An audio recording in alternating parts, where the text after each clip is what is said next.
What started as an impulse decision at a remote frontier auction turned into a discovery that would shake an entire territory.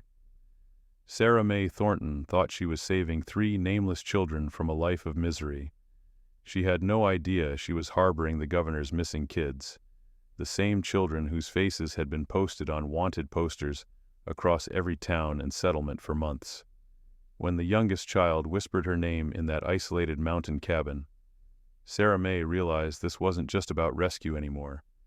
This was about a conspiracy that reached the highest levels of territorial power, and 3 children who held secrets that powerful men would kill to keep buried. By the time Sarah Mae discovered who they really were, it was too late to turn back. She was already in too deep, and the children's lives, and her own, hung in the balance. This is the story of how one woman's act of compassion uncovered a web of corruption that went all the way to the territorial governor's mansion, and how 3 missing children brought down an empire of lies built on blood and silver. Sarah Mae Thornton hadn't planned to stop in Millbrook that October morning. She was riding back from Denver City, where she'd spent 3 days settling her late husband's debts. Another painful reminder that Doc Samuel Thornton was never coming home from that typhoid outbreak. The mountain trail wound through golden aspens, and she should have kept her mare moving toward home, but something made her pull the reins toward the town square. That's when she heard the shouting. A crowd had gathered around a makeshift platform near the old courthouse. Sarah Mae dismounted and tied her horse to the hitching post, her instincts as a frontier midwife drawing her toward what sounded like distress. What she found made her blood run cold. 3 children stood on wooden crates, black cloth sacks tied over their heads like executioners' hoods. Their hands were bound behind their backs with rough hemp rope, and they swayed slightly in the autumn wind. A hand-painted sign beside them read, "Orphans, $5 each, no names, no papers, no questions." Frank Dobbs, a red-faced man with tobacco-stained teeth, was calling out to the scattered crowd.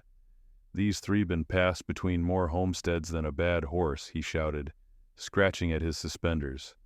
"Nobody wants the trouble, but they're young, they're strong, and they'll work hard if you keep 'em fed and beaten regular." Sarah Mae stepped closer, her heart pounding beneath her black wool dress. The eldest child, a girl by her slight frame, stood perfectly still, but Sarah Mae could see her small shoulders trembling beneath a torn calico dress. The middle child, clearly a boy, kept shifting his weight from foot to foot, his bare feet blue with cold. The smallest one, barely school-age, had started to slump against her bindings. "Current bid is $3 for the lot," Dobbs continued, spitting into the dirt. "Come on, folks, that's less than you'd pay for a decent mule, and these ones already know not to run. Learned that lesson the hard way." A grizzled farmer in patched overalls raised his hand. "I'll take just the boy for field work." "Sold separately, that's $5 each," Dobbs replied, his eyes gleaming. Sarah Mae felt something crack inside her chest. She thought of Samuel, of how he'd always said she had too much heart for her own good. She thought of their empty cabin, of the children's room they'd prepared but never filled, of all the babies she'd helped bring into this hard world. "I'll take all 3, she called out, her voice cutting through the murmur of the crowd. The bidding stopped. Heads turned. Men removed their hats and stared. Women whispered behind gloved hands. Dobbs squinted at her, calculating like a snake sizing up prey. "Ma'am, that's $15. You got that kind of money?" Sarah Mae reached into her leather pouch, hands trembling as she counted out the silver coins. Money she'd saved for Samuel's proper headstone. "I have it." "Well, I'll be damned," Dobbs muttered, then caught himself. "Begging your pardon, ma'am. You sure about this? These ain't house-trained children. Don't talk much, don't cry much either. Been like that since we found 'em wandering the canyon roads 3 months back." "I'm sure," Sarah Mae said firmly, pressing the coins into his grimy palm. 20 minutes later, the children sat in the back of her wagon, still bound, still hooded. Sarah Mae had insisted on removing the restraints immediately, but Dobbs had refused. Territory regulations, he lied, through blackened teeth. You can do what you want once you're off public land. The ride to Copper Ridge took 2 hours on winding mountain trails. Sarah May kept glancing back at the 3 small figures huddled together in the wagon bed, like wounded animals. None of them spoke. None of them moved more than the bumping road required. It was like transporting spirits. Her cabin sat in a valley surrounded by towering pines, isolated but peaceful. At least, it hadn't felt lonely when Samuel was alive. Now it felt like a shrine to memories. She stopped the wagon near the front porch and set the brake. "We're home," she said softly. The words seemed to echo strangely in the mountain silence. Sarah May helped them down from the wagon, then carefully cut their bonds with Samuel's old surgical knife. The rope had left angry red welts on their thin wrists. When she finally removed the sacks, she gasped. The oldest was a girl with long dark hair and eyes that seemed far too knowing for her young face. She was maybe 12, with pale skin and a small scar above her left eyebrow. The boy appeared to be around 9, with sandy brown hair and freckles scattered across his nose. His clothes were little more than rags, but it was the youngest who made Sarah May's breath catch. A tiny girl with curly black hair and enormous brown eyes that seemed to hold secrets too heavy for such a small soul.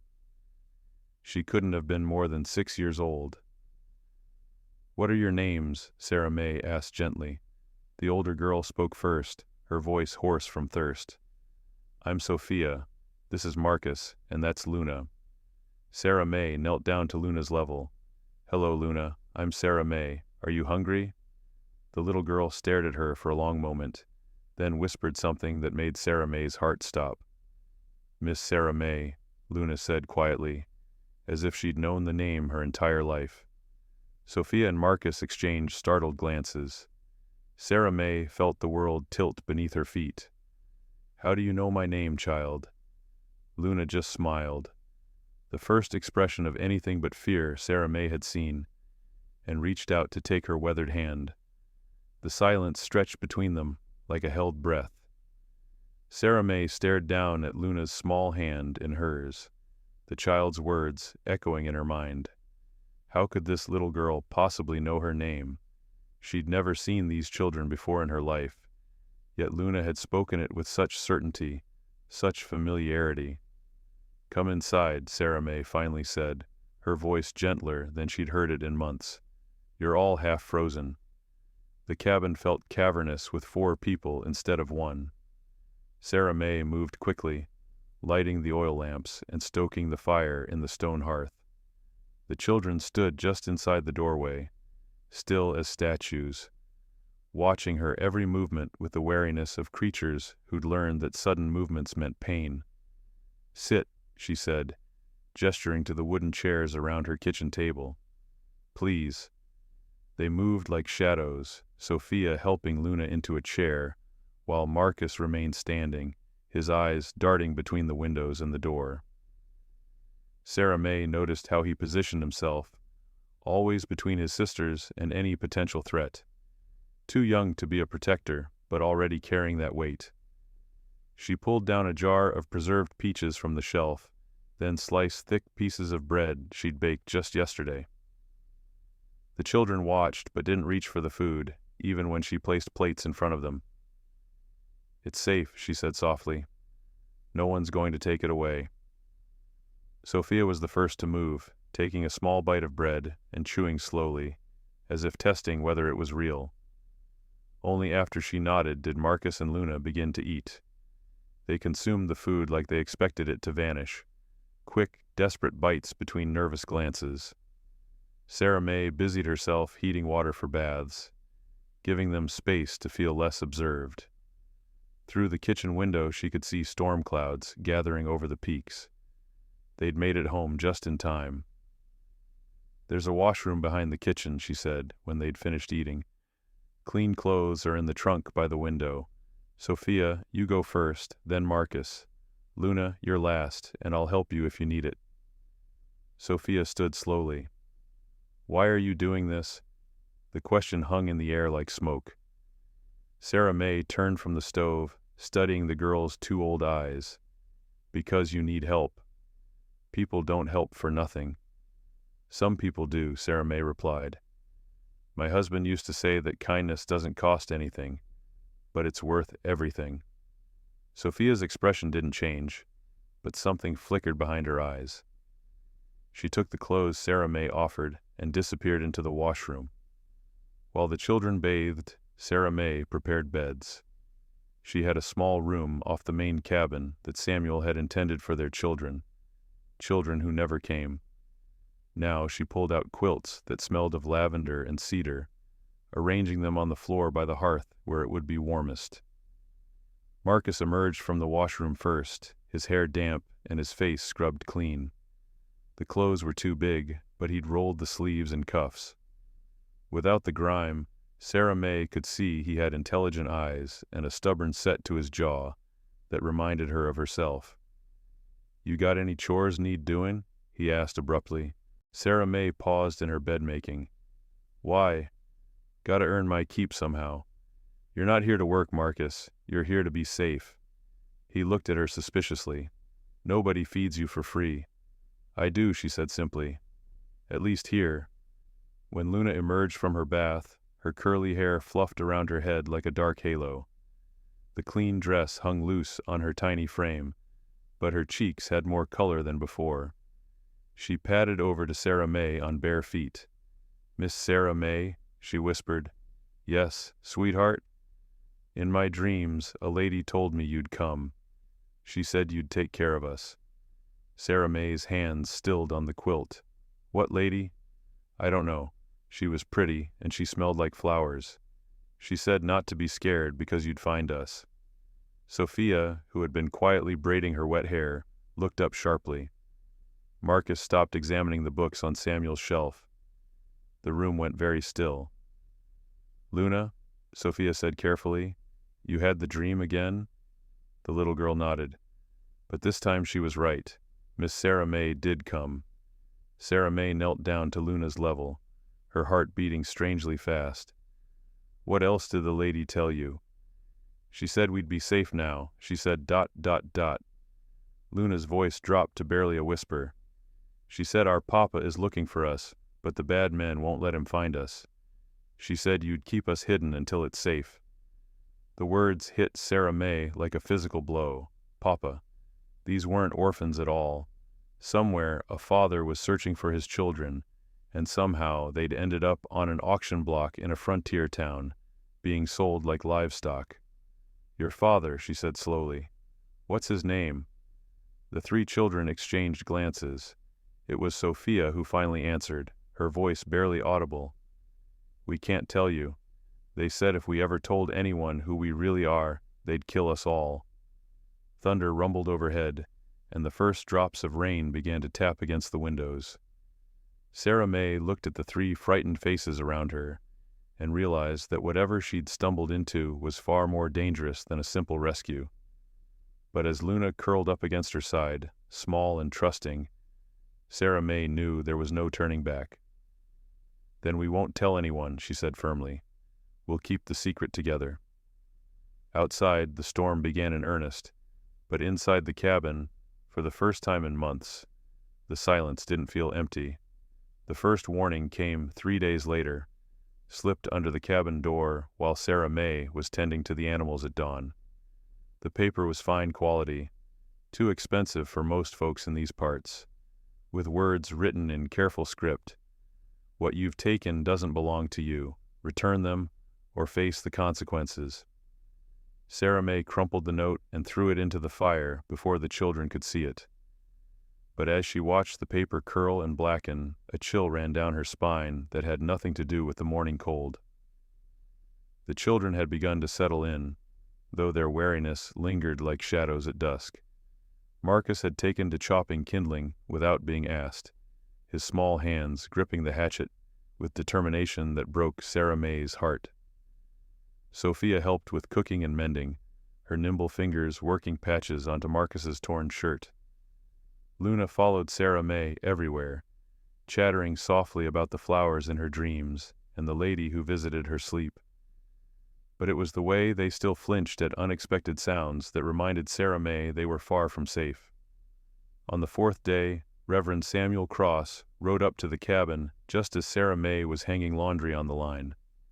He was a tall, lean man with kind eyes and a voice that could carry hope across the bleakest valleys. He'd been Samuel's friend and had spoken beautiful words at the funeral. "Morning, Sarah May," he said, dismounting from his bay gelding. "Heard you had some visitors." Sarah May didn't stop pinning clothes to the line. News travels fast in small towns. Faster when it's unusual news. He stepped closer, lowering his voice. 3 children, bought at auction? That's got people talking. Let them talk. Through the cabin window, she could see Sophia pull Luna away from the glass, while Marcus positioned himself near the back door, always ready to run. "Thing is," Reverend Cross continued, "some of that talk's reaching ears you might not want it to reach. There's been men asking questions in town, well-dressed men with too much money and not enough patience." Sarah May's hands stilled on a wet sheet. "What kind of questions?" "About a woman who bought 3 children, about where she might live, about whether anyone's seen her around." He paused, studying her face. "They're offering a reward, Sarah May.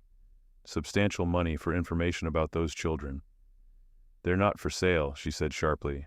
"I didn't say they were. But hungry people do desperate things for money, and winter's coming hard this year." He glanced toward the cabin. "You mind if I ask where they came from?" Sarah May finally turned to face him. "They came from an auction block where they were being sold like cattle. That's all I need to know. Sarah May, I've known you since you first came to these mountains. You're one of the finest people I've ever met. But if these children are in some kind of trouble, then they need protection, not more questions." Reverend Cross nodded slowly. "I'll do what I can to keep ears closed and mouths shut.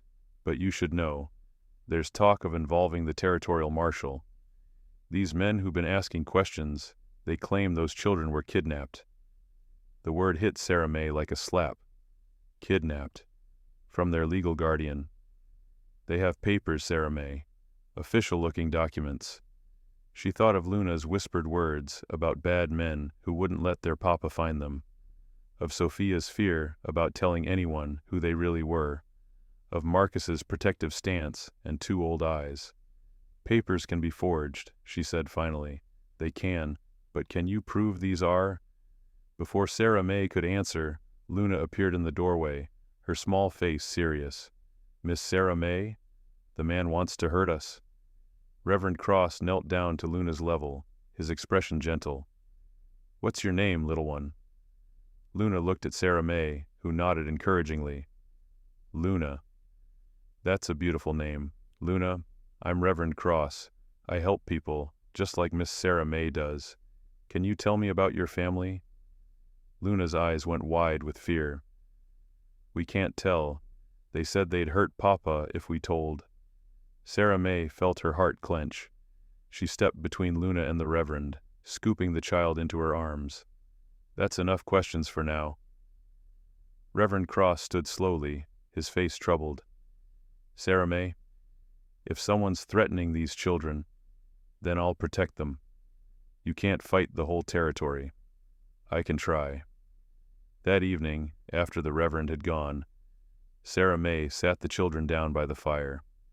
The flames cast dancing shadows on their faces as she chose her words carefully.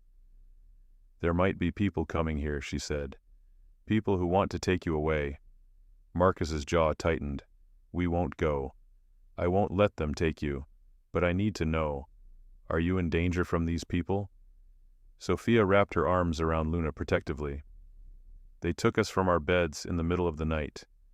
Said our papa had enemies, and we were the price he had to pay. They've been moving us from place to place, selling us to different people who weren't kind." Sarah May's blood ran cold. "How long ago?" 3 months, maybe 4. Time gets blurry when you're scared all the time. "And your father, he's still alive?" "We think so," Marcus said.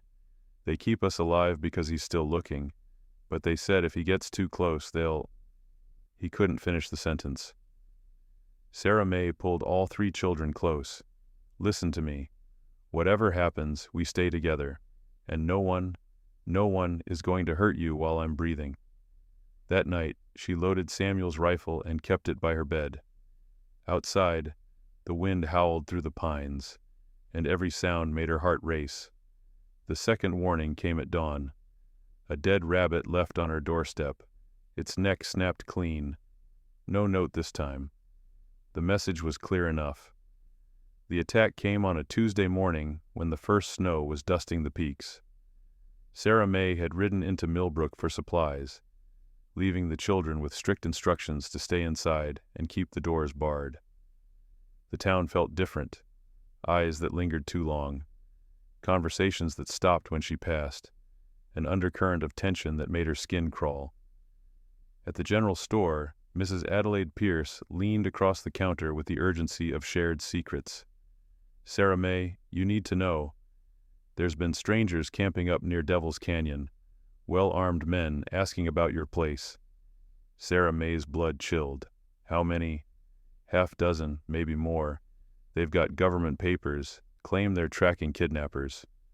Mrs. Pierce lowered her voice. But something ain't right about them. They pay in silver coin, too much of it, and they don't sleep like honest men. Sarah May bought her supplies quickly and loaded them into her wagon with hands that shook despite her efforts to stay calm. The ride back to Copper Ridge felt endless, every shadow between the trees potentially hiding danger. But when she crested the final hill overlooking her valley, her heart stopped. Smoke was rising from near her cabin, not from the chimney, but from a campfire in the clearing. 6 horses were tied to her fence posts, and men in dark coats moved around her property like they owned it. Sarah May left her wagon hidden in the tree line and crept closer on foot, Samuel's rifle clutched in her hands. Through the cabin window, she could see the children pressed against the back wall, Sophia's arms wrapped protectively around Luna, while Marcus gripped a kitchen knife that looked enormous in his small hands. One of the men hammered on the door. "Open up! We know you're in there." "We have legal documents," another shouted. "These children are stolen property, and we're here to collect them." Sarah May's jaw clenched. The way they spoke about the children, as property, as things to be collected, told her everything she needed to know about their true intentions. The leader of the group was a man with a well-trimmed beard and expensive boots, clearly someone used to giving orders. He nodded to 2 of his men, who moved toward the windows with crowbars. "Break it down," he commanded. "Time for games is over." That's when Sarah May made her move. "I wouldn't do that if I were you," she called out, stepping into the clearing with her rifle raised. The men spun toward her, hands moving to their weapons, but Sarah May had the advantage of surprise and higher ground. "Ma'am," the leader said, his voice smooth as oil, "you're interfering with official business.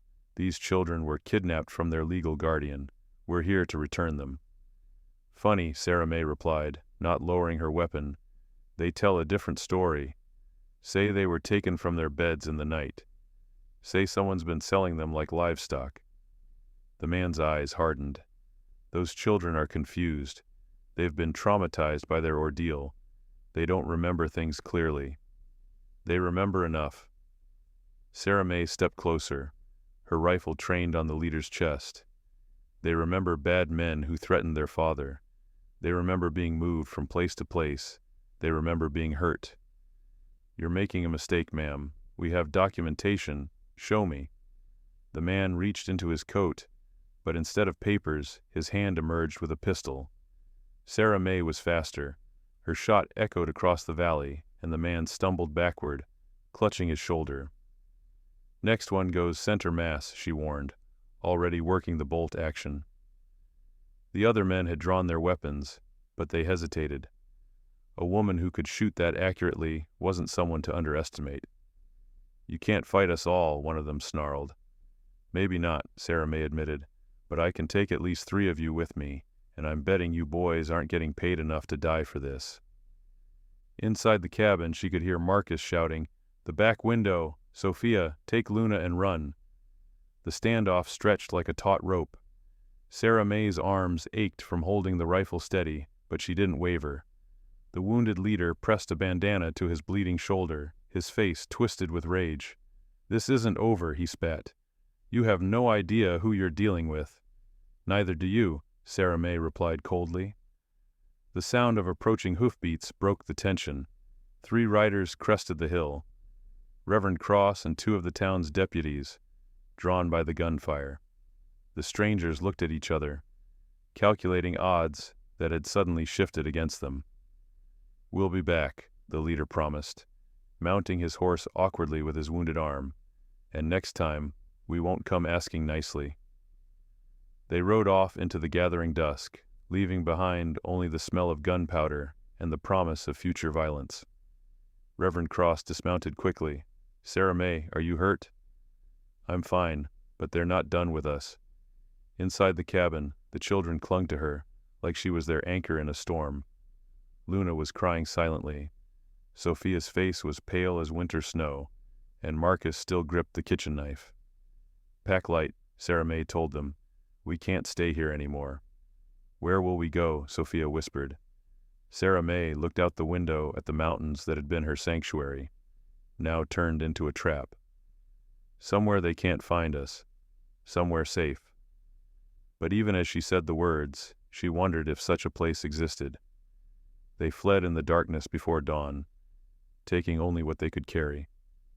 Sarah May led them through mountain passes she'd learned from Samuel's old hunting trips. Paths too narrow for horses and too treacherous for men who didn't know the terrain. The children followed without complaint, even Luna, whose small legs struggled to keep pace over the rocky ground. By sunrise, they'd reached an abandoned mining camp called Silver Hollow, tucked into a canyon where prospectors had once searched for veins of ore. The buildings were mostly intact, weathered but sturdy enough for shelter. Sarah May chose a cabin with a clear view of the approach routes and windows they could escape through if needed. "How long do we stay here?" Marcus asked, helping Sophia arrange their meager supplies. "Until I figure out our next move," Sarah May replied, though she had no idea what that might be. The answer came 3 days later in the form of a rider who approached the camp openly, hands visible, moving slowly to show he meant no harm. Sarah May watched from behind a rifle as a young man dismounted, his clothes marking him as a city dweller, despite the dust of hard travel. "Sarah May Thornton," he called out. "My name is Thomas Grant. I bring word from Denver City." Something in his voice made her step into view, weapons still ready. "What kind of word?" "About the children you're protecting, and about their father." Sophia gasped behind her. Marcus moved protectively in front of Luna, but the little girl pushed forward, her eyes bright with desperate hope. "Papa?" she whispered. Thomas Grant's expression softened. "Yes, little one. Your papa has been searching for you every day since you disappeared." Sarah May kept her rifle trained on him. "If that's true, why hasn't he found them?" "Because powerful men have been hiding them from him. Men who wanted to control him through his children." Thomas reached slowly into his saddlebag and pulled out a leather portfolio. "May I approach?" "I have something that will explain everything." Against her better judgment, Sarah May nodded. Thomas opened the portfolio and handed her a photograph, a formal portrait of a distinguished man with kind eyes, standing behind 3 children who were unmistakably Sophia, Marcus, and Luna, though cleaner and better dressed than she'd ever seen them. "Governor William Hartwell," Thomas said quietly, "Territorial Governor of Colorado, and their father." The photograph trembled in Sarah May's hands. She looked at the children, seeing now what she'd missed before, the refined features beneath the grime, the bearing that spoke of good breeding, the intelligence in their eyes that came from quality education. "The governor," she breathed. "Papa."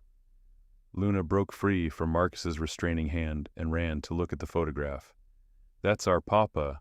Sophia and Marcus crowded around, and for the first time since Sarah May had known them, she saw pure joy on their faces. "But how?" Sarah May began. "Governor Hartwell has been fighting corruption in the territorial government," Thomas explained. He was close to exposing a network of officials who've been embezzling federal funds meant for territorial development. They took his children to silence him. The auction, Sarah May said, pieces falling into place. They were selling them to get them as far from Denver as possible, and to break the governor's spirit. For months, he's had to choose between saving his children and saving the territory from thieves and murderers. Thomas's voice hardened. But your rescue changed everything.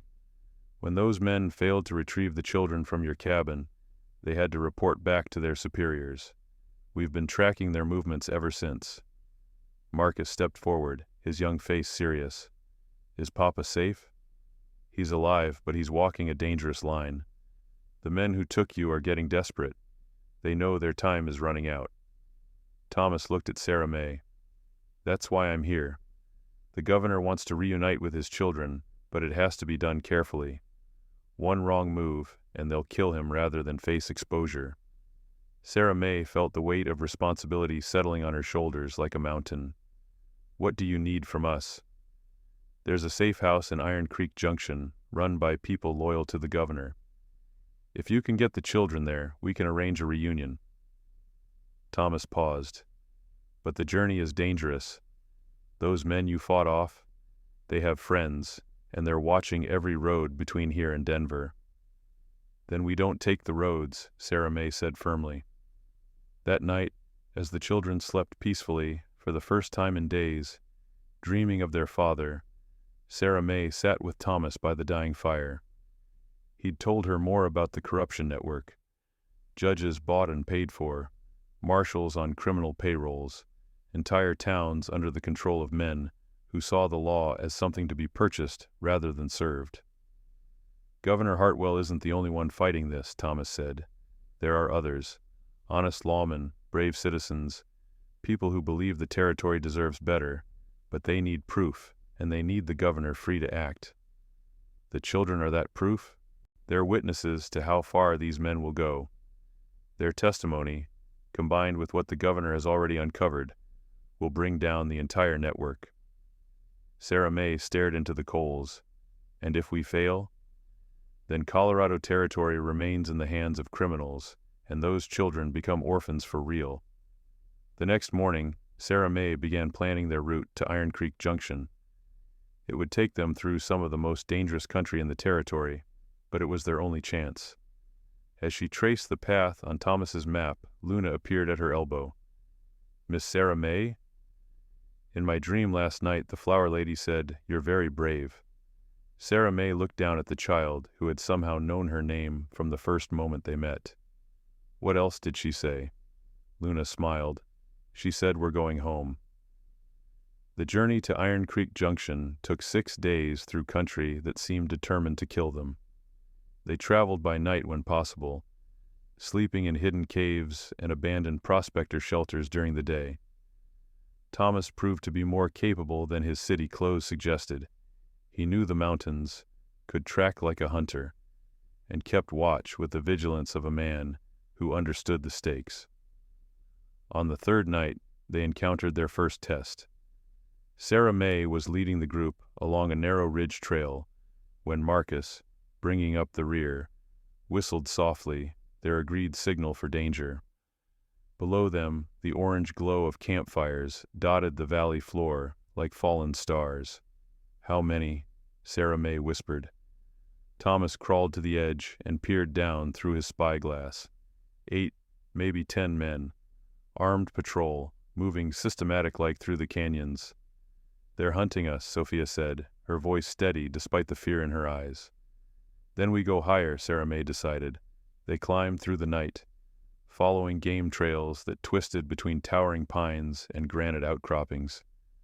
Luna rode on Sarah May's back when her small legs gave out, her arms wrapped trustingly around the woman's neck. By dawn, they were above the tree line, cold and exhausted but alive. That's when they found the others. Smoke from a hidden cooking fire led them to a sheltered hollow where 3 more children huddled around the dying embers. 2 boys and a girl, all bearing the hollow-eyed look of those who'd been running too long. Don't move. The older boy stood up, a rusty pistol shaking in his hands. "We don't want trouble." Thomas raised his hand slowly. "Easy, son. We're not here to hurt anyone." Sarah May stepped forward, recognizing something familiar in the children's desperate wariness. "How long have you been up here?" "Week, maybe more," the girl answered. She was about Sophia's age, with tangled red hair and freckles scattered across sunburned cheeks. "Men been chasing us since we ran from the work camp down in Silver Creek." "Work camp?" Thomas's voice sharpened. The younger boy, barely older than Marcus, spoke up. "They bought us from the territorial orphanage, said we'd learn trades, but—" He rolled up his sleeve, revealing angry welts across his forearm. "Wasn't no learning happening." Sarah May felt the familiar fire building in her chest. "What are your names?" "I'm Jenny," the girl said. "This is Ben and little Will." Sophia stepped forward. "I'm Sophia. We're running too." Something passed between the two girls, an understanding born of shared fear and survival. Marcus nodded to Ben, while Luna shyly peeked out from behind Sarah May's skirts at little Will. "You can come with us," Sarah May said. "We're heading somewhere safe." Thomas looked uncertain. "Sarah May, 6 children will be harder to hide, harder to move quickly." "Those men down there aren't just hunting my children," she interrupted. "They're hunting all of them. Any child who might have seen too much, who might be able to testify about what's happening in this territory." The rescue party had become something larger. They reached Iron Creek Junction on the 6th day, a collection of weathered buildings clustered around a natural spring. The safe house was an unassuming cabin run by a stern-faced woman named Ruth Blackwood, whose husband had been killed by corrupt deputies 3 years prior. "Governor's been beside himself with worry," Ruth told them as she ladled hot stew into bowls. "Thomas, you get word to him that his children are safe. Tell him they'll be ready for the reunion tomorrow night." But it was what Ruth told Sarah May privately that changed everything. "You brought 6 children here, but there's 12 more scattered across 3 counties, all running from the same network, all with stories about being sold, beaten, used as leverage against their families." Ruth's eyes were hard as flint. "That governor of ours ain't the only one they've targeted. Any family with money or influence has been hit. Children disappeared, parents threatened into silence." Sarah May stared out the window where the 6 children sat together, sharing stories and slowly beginning to heal. 12 more? Maybe more than that. We've got safe houses from here to the territorial border, but we need people willing to bring them in. People brave enough to fight back. That night, as Thomas rode toward Denver to arrange the reunion, Sarah May sat with the children around Ruth's fireplace. Luna was teaching little Will a clapping game, while Sophia and Jenny compared scars and survival stories. Marcus and Ben were already planning how to improve the cabin's defenses. "Miss Sarah May?" Luna looked up from her game. "The flower lady came to see me again." Sarah May knelt beside her. "What did she say this time?" "She said our family is getting bigger. She said there's more children who need us to find them." Sophia looked up from her conversation with Jenny. "Luna's dreams. They're always right. She dreamed about you before we met you." "She dreamed about the safe house too," Marcus added. "Drew pictures of it 3 days ago." Sarah May looked around at the faces surrounding her. Not just Sophia, Marcus, and Luna anymore, but Jenny, Ben, and Will. 6 children who had found each other in the darkness, who were becoming something stronger together than they'd ever been apart. "Then I guess we'd better start looking," she said. Outside, a rider approached through the darkness, but this time, instead of reaching for her rifle, Sarah May felt a strange sense of anticipation. Their real work was just beginning. The reunion happened at midnight in a clearing beside Iron Creek, under a canopy of stars that seemed to shine brighter than usual. Governor William Hartwell arrived with only Thomas and 2 trusted guards, his face haggard from months of searching, but his eyes blazing with desperate hope. When Sophia, Marcus, and Luna stepped out of the shadows, the powerful man who governed an entire territory, fell to his knees and wept. "Papa," Luna broke free first, running into his arms with the fearless joy of a child who'd never stopped believing in miracles. Sophia and Marcus followed more slowly, but when their father's arms closed around all three of them, years of fear and separation melted away in an instant. Sarah May watched from a respectful distance, her heart full and breaking at the same time. She'd grown to love these children as her own, and seeing them with their real father reminded her that some rescues meant letting go. "Miss Sarah May," Luna called out, extricating herself from her father's embrace. "Come meet our papa." Governor Hartwell rose, still keeping one hand on each of his older children's shoulders, as if afraid they might vanish again. He was a tall man with kind eyes and prematurely gray hair, wearing simple traveling clothes that couldn't hide his natural authority. "Mrs. Thornton," he said, his voice thick with emotion, "I can never repay what you've done for my family." "You don't need to repay anything," Sarah May replied. "I just gave them what every child deserves, safety and love. You gave them more than that. You gave them hope." He looked around the clearing, noting Jenny, Ben, and Will standing quietly nearby. "Thomas tells me you've rescued more than just my children." "There are more out there," Sarah May said. "Dozens, maybe hundreds. This network has been stealing children across the entire territory." Governor Hartwell's expression hardened. "Not anymore. Tomorrow I present evidence to the territorial legislature. By week's end, every man involved in this conspiracy will be behind bars or fleeing for their lives." The governor was true to his word. Within days, warrants were issued for dozens of officials, from local sheriffs to territorial judges.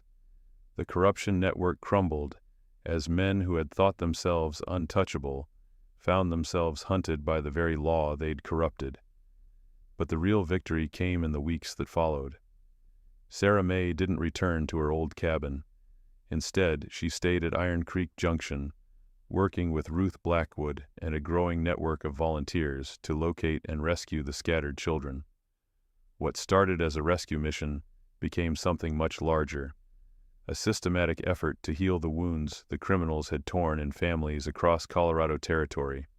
The governor provided official backing and funding, but it was ordinary people who did the real work. Farmers who opened their homes, teachers who provided schooling, doctors who treated injuries both physical and emotional. Within 6 months, they'd located and rescued 43 children, reuniting most with surviving family members. For those who had no families to return to, Sarah May's network created new ones. The old mining camp at Silver Hollow was transformed into a proper children's home, with Sarah May as its director. Sophia, Marcus, and Luna visited often, bringing books and toys and stories of their new life in Denver. They'd healed remarkably quickly once reunited with their father, but they never forgot the woman who'd saved them, or the other children who weren't as fortunate. 2 years later, Sarah May stood on the porch of the main building at Silver Hollow, watching 26 children play in the yard. Some had come from the original network, others from new cases of abuse and abandonment. All had found something here they'd lost or never had before, a place where they were valued, protected, and loved. Jenny, now 14 and Sarah May's unofficial assistant, approached with a letter. "This came from Denver. It's from Luna." Sarah May opened the letter, smiling at Luna's careful handwriting. The girl was thriving in school, making friends, learning to play piano, but it was the final paragraph that made Sarah May's eyes fill with tears. "Dear Miss Sarah May, I had the Flower Lady dream again last night. She said to tell you that your real family isn't the one you lost, but the one you built with your own hands. She said every child you save makes the world a little more like heaven. I think she's right. Love, Luna. P.S. Papa says to tell you that a medal is coming from the territorial government, but I think you already have something better than medals. You have us." As the sun set over the mountains, painting the sky in shades of gold and crimson, Sarah May felt a deep sense of peace. The lonely widow who had once lived in an empty cabin was gone, replaced by a woman surrounded by the laughter and love of children who called her Mama Sarah. In the distance, a new group of volunteers was approaching with 3 more rescued children. Sarah May straightened her shoulders and prepared to welcome them home. The work continued, but it no longer felt like work, it felt like purpose. And in her dreams that night, Sarah May thought she heard the faint scent of flowers and a woman's voice whispering, "Well done." The story had come full circle, but the circle kept growing, embracing more children, more hope, more healing with each passing day. Some rescues, Sarah May had learned, saved more than just the rescued. 5 years had passed since that first auction in Millbrook, and the Silver Hollow Children's Home had become a beacon of hope across the Colorado Territory. Sarah May stood in her office, reviewing letters from families wanting to adopt, when Governor Hartwell arrived with a discovery that would finally answer the question that had haunted them all. "Sarah May," he said, removing his hat as he entered, "I've found something about Luna's dreams, about how she knew your name that first day." Sarah May set down her papers, seeing the emotion in his weathered face. "What is it, William?" He pulled out a small, leather-bound journal, its pages yellowed with age. "This belonged to my late wife, Catherine. She died when Luna was barely 3 years old. Consumption took her that winter. I found it in her things, hidden away." Sarah May's heart began to race as he opened the journal carefully. Catherine had gifts, dreams that came true, visions of things before they happened. The mountain folk called it the sight. She wrote about Luna inheriting it, about visions she had of her children's future. His voice grew thick. "She saw the kidnapping coming, Sarah May. She saw it and couldn't stop it." He turned to a specific page and began to read. "My Luna will face great darkness, but she will not face it alone. I have seen the woman who will save her, Sarah May Thornton, widow of the mountain doctor, dwelling alone at Copper Ridge. When the evil men come for my children, Luna must find this woman. I pray to God that my spirit can guide her there when the time comes." Sarah May felt tears spring to her eyes. Catherine guided her to me? The flower scent Luna always talks about. Catherine wore rose water and lavender. The woman's voice in her dreams. William's voice broke. It was her mother, watching over her from beyond, making sure she'd find safety. The pieces fell into place like a divine puzzle. Luna's certainty about Sarah May's name, her dreams about the safe house, even her knowledge that her father was alive and searching, all of it had been Catherine's love, reaching across death itself to protect her children. Does Luna know? Not yet, but I think it's time she understood that her mama never truly left her. That evening, the entire family gathered in Sarah May's parlor, Sophia and Marcus, now grown into fine young people, Luna at 11 still bright and curious, and the dozens of other children who called Silver Hollow home. William had come to share the truth about Catherine's journal. Luna listened with wide eyes as her father read her mother's words, tears streaming down her face as she understood for the first time that the flower lady in her dreams had been her own mama, guiding her to safety. "She never left us," Luna whispered, looking at Sophia and Marcus. "Even when she died, she never left us." "No, sweetheart," Sarah May said, pulling Luna close. "Love like that never dies. It just finds new ways to protect the people it cares about." Sophia, now 17 and working as a teacher in Denver, smiled through her own tears. "Mama always said she'd watch over us no matter what. I thought it was just something mothers say." "Our mother was special," Marcus said quietly. He was 15 now, already showing signs of the leader he'd become. And she knew Miss Sarah May was special too. Luna looked up at Sarah May with eyes that sparkled with understanding. "Mama chose you to be my second mama. That's why it felt right from the very beginning." As the family talked late into the night, sharing memories of Catherine and stories of their journey together. Sarah May marveled at the mysterious ways that love could work. A dying woman's visions had set in motion events that saved not just her own children, but dozens of others across the territory. The next morning, Luna asked if they could visit Catherine's grave in the Denver City Cemetery. The whole family made the journey, carrying wildflowers from the Silver Hollow meadows.